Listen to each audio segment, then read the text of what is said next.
Ta wannan hanya za ka fi kowane YouTuber samun kuɗi a YouTube a bidiyon ka da views kaɗan.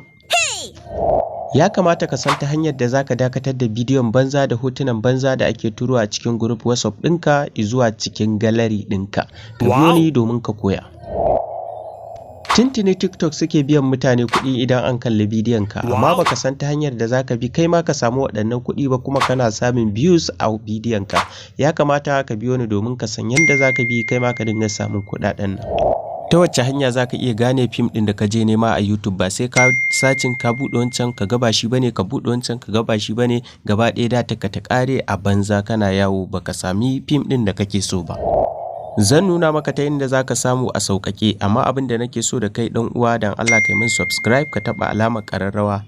Ka buɗe wannan channel ɗin nawa kai ƙasa, ma'ana scrolling down za ka samu waɗannan bidiyoyin da na yi magana a cikin sauƙi domin ka koya. Na gode.